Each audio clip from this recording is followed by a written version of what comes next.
Hi, Daniel. Good afternoon. How are you? Hey, good. How are you? I'm good. I'm good as well. Thank you very much. So, we are here to share your story. You are one of our traders, funded trader. You are on the Ability Challenge program, and you are on the $120,000 account, right? Correct. Yeah, that's right. Very good. From what I can see, you have hit multiple targets before we actually managed to have this interview. So why don't you just start telling me your story, how you started as a trader, how's your journey going? Tell me everything. Yeah, so I started with prop firm trading slightly over a year ago. I Mhm. would say early 2024. And before that, I had traded in the Forex market for about 5 years, but just as a hobby, really, Mhm. nothing too extreme. And um, I didn't have much time for trading because I had started another company, Mhm. and trying to I've been trying to build out a system for prop firm trading that was Mm. going to be sustainable for me long term when I got into prop firm trading. So I looked at Audacity. I liked the model that you guys have, and so yeah, I think I ran a couple challenges before I got funded. Mhm. I think I got funded 6 months after I started trading with Audacity because Mm. I Okay. started very slow. And yeah, I think the funded account that I've had with you guys has been pretty successful so far.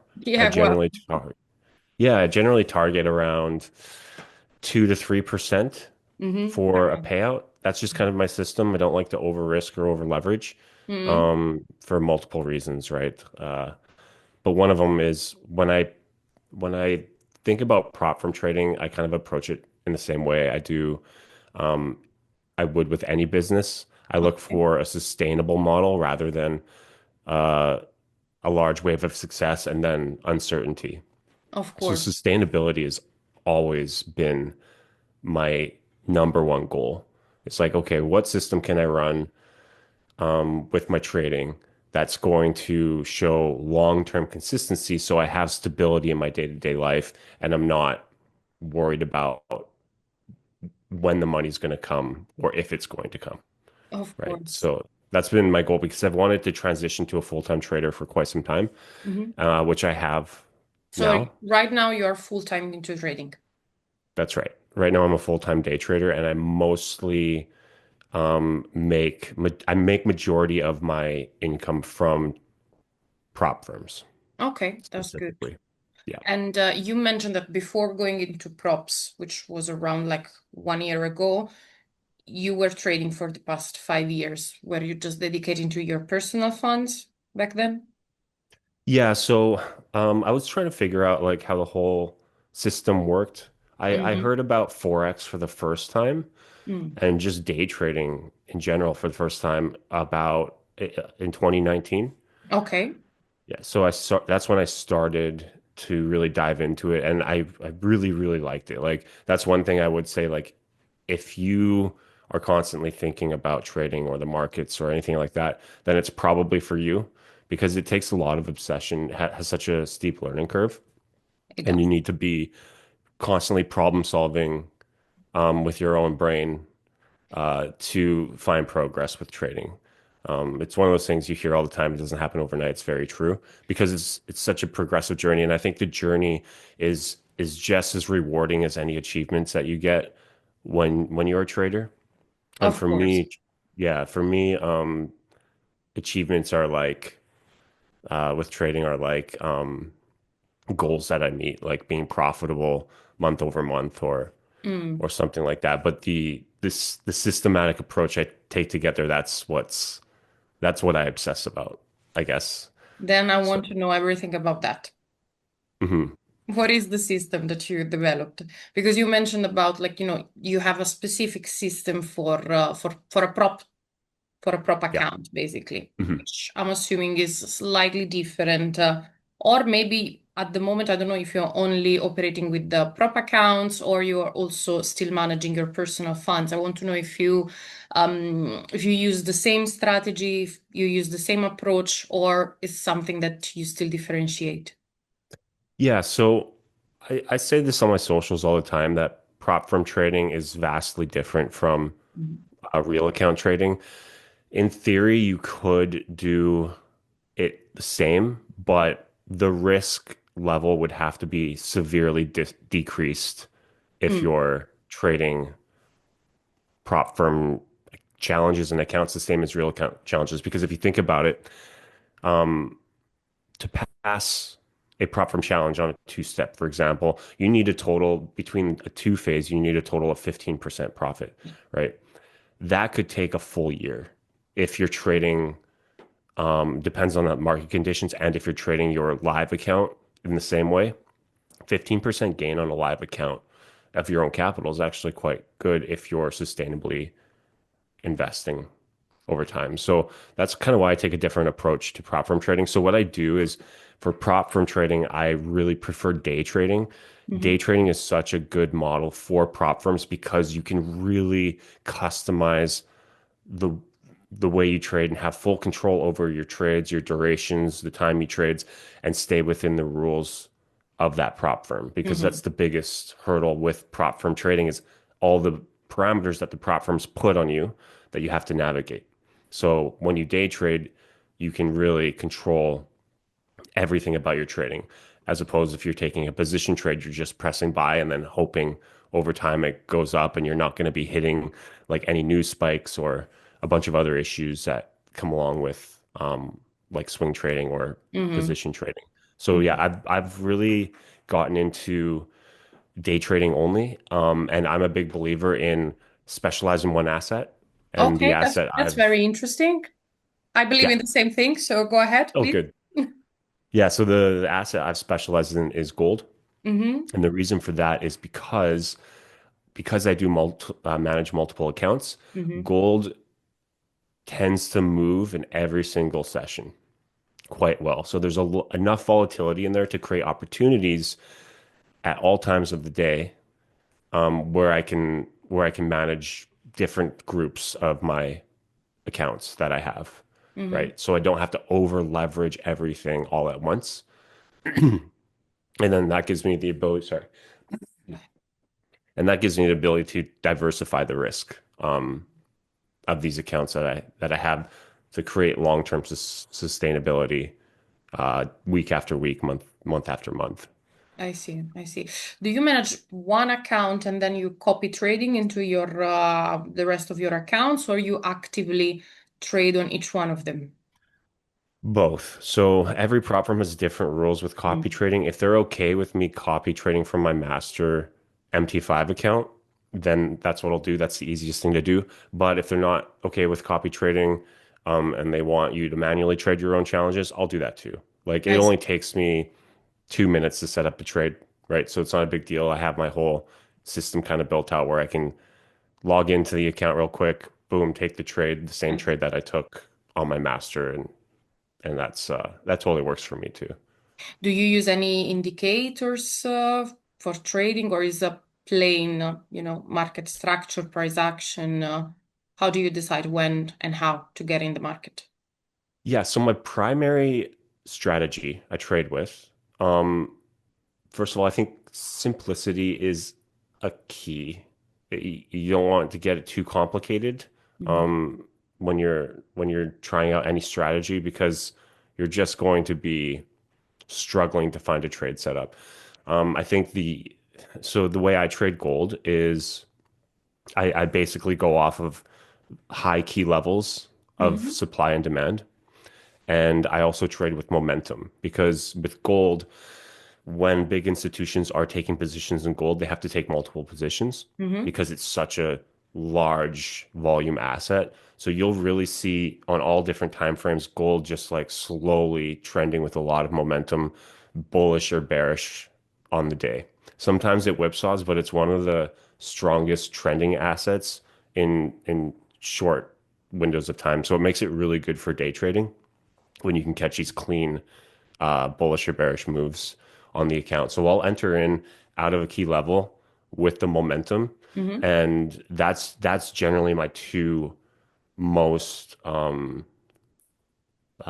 looked at indications of entering the market. And then there's also I also enter at different times. Like I'll like the halfway into the first hour of the Asian session. That's a Okay. really nice one for me to enter in because that's generally when the Asian session makes its move on gold, and Mm. it'll either push it up or it'll sell off in one direction. It's been doing that for the last month, and it's been going really well for me just because it's like, oh, we see buyers are here. They're here to stay during the London session, so just let's go long. And then you just ride the momentum with the Asian market.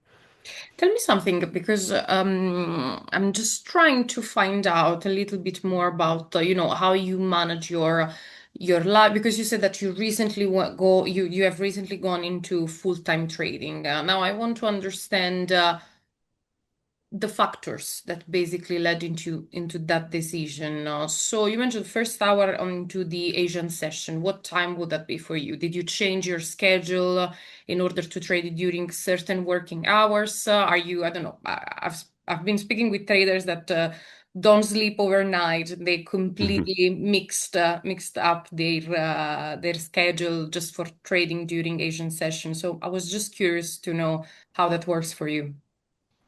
Yeah, so it works out nicely because I'm from Vancouver, Canada. The Asian session starts 5 p.m. Hmm. So it's perfect. It's like in the evening I can analyze the markets in the afternoon and then start to look for positions a couple hours later. It's not in the middle of the night for me. If I'm going to trade the London session, which I have many times, Hmm. I'll generally set limit orders I see. or take a trade right before bed because it'll open right before bed, and then I can take the trade and then go to sleep and then wake up and see how it played out. And then by the time I wake up, the New York session is rolling. So I'm sleeping through the Asian session, or Hmm. sorry, London session, and then waking up for the New York session. But I personally don't like trading the New York session Okay, that's interesting. just because you're dealing with high impact news many of the days out of the week, True. and navigating high impact news and prop firms is such a headache. So I would rather just avoid it. It creates too many variables of failure Mm. and unpredictability. But do you mean because you can't trade during news events with some of the prop with us on the Ability Challenge account? Technically, you are allowed to trade throughout high impact news events. It's just a personal choice, or I don't know. What's the reason for that? Both. So the issue is this is the issue with a lot of prop firms, and Audacity hasn't been like this, but with a lot of prop firms, they'll say yes to news trading until someone actually catches a big move, right? Ah. And then oh, never mind, it's not okay. So it's more of a marketing Mm. approach where it's like, oh yeah, you can do anything you want. You can news trade, you can full leverage your daily loss limit, whatever. But once the trader is successful, boom, they're flagged for high risk trading or gambling and payouts denied, right? So I like to avoid all of those potentials because there are uncertainties in the potential consistency that I'm trying to create. Sure. And the New York session, it's really difficult because the best window to trade New York is like the first 2 hours, kind of when Hmm. it overlaps with the London session. And then after that, it usually really dies off. True. So you're just kind of waiting for that news, and then it can go in any direction. It's very like usually there's a lot of uncertainty. It could spike up like crazy. It could sell off like crazy. It's just the control isn't there for me. So I like to avoid it. And I will sometimes trade it more if there's no high impact news, but I avoid high impact news That's good, at all actually. To be costs. fair, Yeah. it's a recommendation that we also give to all of our traders because really and truly, especially nowadays in this economic environment, with geopolitical risk, and there is, even when there is no high impact news, there can be something in the market that can impact one way or another your trade. So we always recommend, suggest our traders to maybe don't trade exactly during the news event. With that, I'm Hmm. not trying to discourage the fundamental analysis, because I think you still keep in mind the economic news, the releases. I believe you do follow fundamental analysis as well. Usually, when traders trade only and solely on gold, they need to have like a good balance between technicals and fundamentals. Absolutely. Yeah. Yeah. I think all good traders kind of understand the fundamentals that are going on, Mm. because it's just another advantage. If you understand where the big institutions want to put their money, then you can kind of join in with that momentum. And not to say that there's not purely profitable technical traders, but I think just having another piece of information Of course. in your kind of in your ability kit is only going to be helpful long term. Yeah, definitely, 100%. So we mentioned a little bit about the consistency and how that is important for you. Uh, what's your score now with our consistency score? How is it going? Oh yeah, it's usually fine. I've had a couple issues with it. Like the only time I ever have issues with the consistency is if I get a fresh account and then my Mm. first day I get a win, right? Hmm. And then it's like, okay, well now I have to get another win Keep to balance winning. that out. Yeah, now I have to keep winning, yeah. But if I run the account and I go like win loss loss win win or something like that, um then it's fine. It kind of all balances out because what I tend to do is I always make a habit of risking the same every single trade. Very 1%? close anyway. I think my risk it's close to 1.2, 1.3, something like that. Hmm. Okay. Um, Somewhere around there. And then generally my risk to reward is going to be a 1 to 2 Hmm. because 1 to 2 for day trading is very, very convenient risk to reward because your winners are always going to be bigger than your losers, but you don't have to stay in the market longer than you need to, True. right? And that's kind of like the higher your risk to reward, the longer you have to hold your trade, right? And since I'm a day trader, I want to get in and out of the market as fast as I can, but also in a reasonable amount of time because I'm not a scalper. I don't think scalping is a good Mm. model for prop firms either. I think that also comes with a bunch of issues. So it's like this balance I'm trying to make between scalping and swing trading, which is called day trading. Yeah. The reason day trading also is so good is because your commission costs or your spread costs are Mm. going to be much, much lower than if you're scalping. And spread costs reduce probability of long-term success because it's just another expense on top of your trading, right? So that's why I like uh, finding that middle ground between time and uh, leverage, I guess. Yeah. And tell me something. There are two schools. There is who those who say that basically you enter in the market with a stop loss and take profit. And then there are other people that say you enter in the market 100% with a stop loss, but instead of setting a take profit, you can just, move your stop along the trade based on how it goes. Which of the two version is closer to what you're doing at the moment?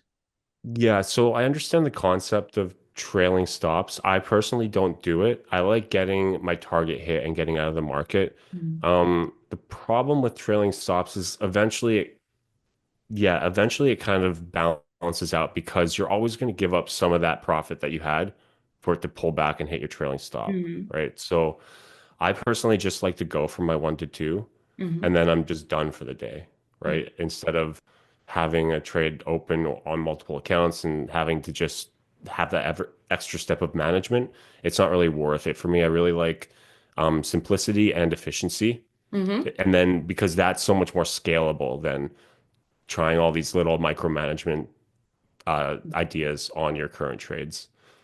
Makes sense, makes sense. And how did you choose to, just trade on gold? Because you mentioned that you Um, started on Forex, right? Back in 2019, if I'm not wrong.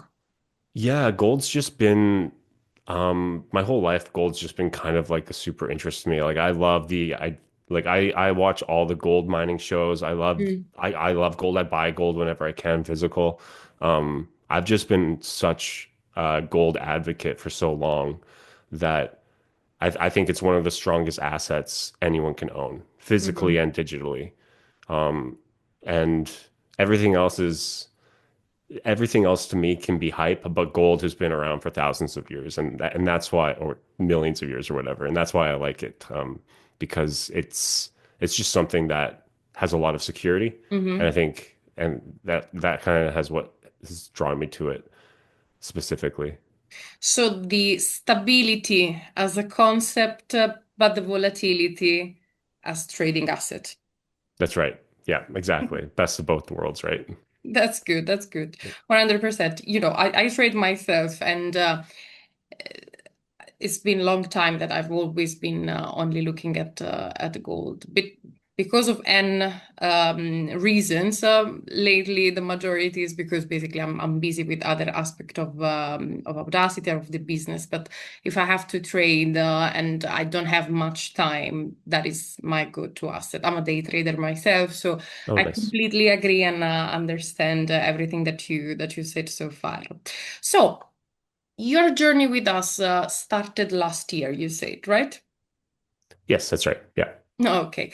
And it took you 6 months From to, what I remember, I have to actually look at the stats, but I'm just going yeah, from the memory. top of my head here. Yeah. And then since you became funded, which if I'm not wrong was back in October last year, or October is when you received your first payout. I'm not 100% sure. You have hit quite few targets. Mhm. Did you see any change in your approach to the market, to the account over the past 6 months that you have been funded? Yeah, so um oh, sorry, are you asking me if I've changed up my strategy at all or if I've Your changed? approach, your approach. Once you have Yeah. been trading with an account with our rules specifically, so you have more awareness, I think, about our consistency score, about Hmm. the way we calculate, I don't know, the daily drawdown, the absolute drawdown, how the market moves, what kind of like spread, what kind of market conditions you have. Did that have an impact in your own approach to the market when trading with our account? Yeah, so I haven't made too many adjustments over the time period I've been funded.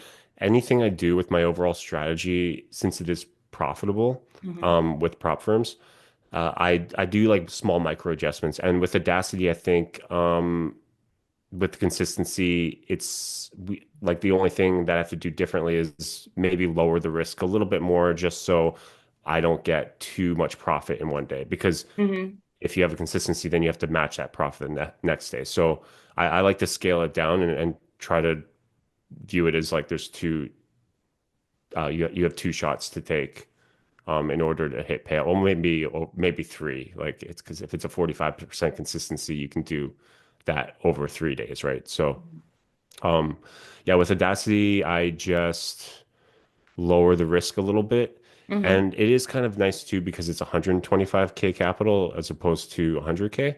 So if I'm trading it the same as my 100K accounts, my other Mhm. ones, it's already lower risk as I well see. Mhm. relative to the balance. So yeah, I haven't done everything. The system's been working. I'm a big believer if it's not broke, don't fix it. But I always try to fine tune the craft here and there with micro adjustments so I know if it's beneficial or not. Of course, that's fine. So I'm curious because you have clearly a big community. I just want to know what is the question that you get the most from traders, from people that want to learn how to trade, and then maybe they ask you how you did that, how much, how long did it take, and how much in terms of effort it took you. What is the question that you get the most?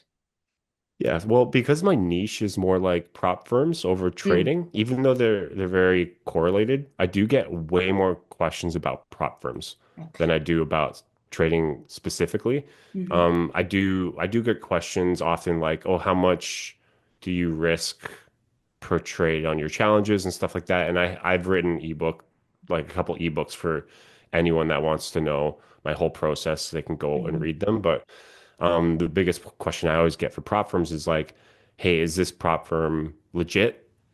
And another one is like, Will I get which, paid? yeah, do they pay out? Is this one good? Is this one good? Because unfortunately, in the prop firm space, you can white label all of the I know. uh, software required for a prop firm. So anyone that's living in their mom's basement can start a prop firm with no intention of ever paying anyone out, right? So I know. that's why you get all these like no like these AI generated random prop firm names being pumped out into the markets, just fishing for new I customers, know. right? I know. Yeah, and Unfortunately, it's the world we're living in at the moment. mhm. And it's really difficult. It's unfortunate for the prop firms that are trying to run legit because they are competing against fraudulent prop firms that are offering low prices and not even paying anyone. So it does a lot of damage to the whole ecosystem. And that's why like I wish there was a better system in place to like remove these fake prop firms as fast as possible or regulate it somehow, Of course, yeah. at least a little bit, right? But yeah, it's just right now it's just such a free, it's like the Wild West, you know? A little bit, a little bit. And the problem, the issue is that they're also going against traders. And uh, trading, you mentioned that yourself, is not something that will make you rich overnight. It's a process. It takes time. You will need to prefer consistency over, I don't know, quick money. And it's not something that everyone is going to show you, because clearly showing to people that it takes time, it takes efforts, you will need to commit, it's just like any other business, really, really and Hmm. truly. You need to treat trading as a business if you want to get paid and get some profit in return as any other business. But these things usually when you show them, they don't have like a big impact, because of course people prefer to believe in the quick scheme, in the quick money.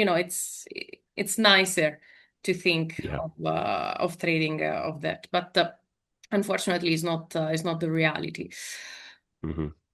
We as a company, I can say that we are fighting on a daily basis, to convince and to train and to educate our traders, and also to not yet traders that are thinking to join the industry, to join the market, because we are traders as well, as I was explaining earlier. Like, so we do understand all the struggles. So we do understand like the sleepless nights. I haven't been sleeping for a long time when I decided that I wanted to try swing trading. Before Oh, then, wonderful. Yeah, exactly. I And then know. I was like, you know what, it's not for me. I'm not a swing trader. Let me go back to day trading. So Hmm. I know all these kind of struggles that a lot of traders go through. One piece of Yeah. suggestion for our fellow traders, Daniel, based on your experience so far, based on your journey with us, based on your journey in general with prop firms, what would you Hmm. say to someone that now is starting? Yeah, I would say pick a prop firm that has been around for a while. I know Audacity is probably one of the oldest 13 firms years out there. now. That's wild. Like, I don't like you guys were like 5 years ahead of everyone else. Yeah, So that proves that your business model is sustainable, right? And that's extremely important when you're looking to get into any prop firm. You have to think long term. Hey, if you get 100,000 funded, how long do you want the prop firm to be alive so you can trade that funding, true, right? true. And the issue is like a lot of these firms, they'll get funded and then the prop firm's gone 6 months later because their business model isn't sustainable or they just stop Yeah. paying people out completely because there's no overhead Of course. capital to pay out the traders. So look for prop firms with a long-term good reputation. Um, Audacity's on my recommended list, Thank and you. it has been since I've started because I looked at the model. I see it's sustainable. So I classify it as low risk. So I always do low, medium, and high risk, right? Hmm. And any prop firm that comes out that's brand new, I always High risk, classify it as high risk. of course. So Makes yeah, sense. it's always important to look for that. And then you need to find for traders that are looking to be successful with prop firms, you have to understand that it's a game of long-term probability. Correct. So you need some kind of edge with your probability, and you just need to rinse and repeat that over and over and over again over a larger window of time because a lot of prop traders will assume, oh, I'll buy a challenge, I'll pass, and then I'm going to get a 30K payout Mm, every month, off of my 200K of capital, and then I'm going to quit my job, and that's just not the probability of that is similar to buying a lottery ticket. So you yeah. might as well just do that because it's going to save you a lot of time. So you have to approach it like from a reasonable perspective Mm. where you're doing things very consistently over time and not just going all in on everything, hoping for an outcome-based approach. It has to be a systematic-based approach. Yeah. And that's the only way to be successful in any business model is that your systematic approach that you built is sustainable and you stick to it. And then the outcome of making profit or money, that's the byproduct, right? The money and all that shouldn't be the primary goal. The No, system that you exactly. function within should be the primary Exactly. goal. I agree. 100%. I agree. Sometimes I remember when I was starting, and I had all these senior traders around me back in the trading floor. And I remember that there was this colleague of mine. After I did a trade, I had a very, very small practice account back then. So I was trading with 0.05 or something like that. So I made this trade. I think it was on Euro New Zealand, if I'm not wrong. And I managed to get something like 50, 60 pips. So it was actually a good trade. And I remember this colleague of mine was like, you did a great job. And I was just there looking at I don't even know how much I made, probably not even like $10 or something. Mhm. But I remember like he telling me like it doesn't matter like the monetary value because the monetary value it will depend on the size of your account and on the lot size that you use and clearly on other factors as well. What you Mhm. need to focus now on is to make a good trade, to select, to spot a good market opportunity, which has nothing to do with the money because technically you can now make a 3 pips trade but with the high lot size with the gambling approach it can bring you like a lot of money but at the end of the day that's not what will eventually Mhm. bring you the consistency that you need to you know save to trade another day in a way. Yeah. And I think traders will, that's one thing about the marketing and prop firms. Like they will show these huge $30,000 payouts and stuff like that because it's great marketing. It's like, oh, that could be me. I could change my life with Yeah. $30,000. But the probability of actually hitting a $30,000 payout and that the prop firm would actually pay it out Mm-mm. is astronomically low. So 100%. that's why, like, I would rather 10 payouts of 3,000 over one payout of 30,000 and getting 10 payouts of 3,000 is vastly more likely than one $30,000 payout, right? And a lot less stressful. Of So, course, of course, definitely less stressful, which is something that we always need to prioritize. There is already the market to give, traders a good amount of stress on a daily basis. So mhm. let's not look for other options. Yeah. Daniel, thank you very much for joining me today and for Yeah, thank sharing you. your story. I think it's going to be really, really life-changing for a lot of traders and for a lot of people that, now are considering to start trading with the prop firm. So thank you very much. And I wish you the best of luck with your trading account and your Yeah, trading thank you career for in general. yeah, thank you for the chat. I'll talk to you later. Speak soon. Thank you. Bye. All right, bye-bye.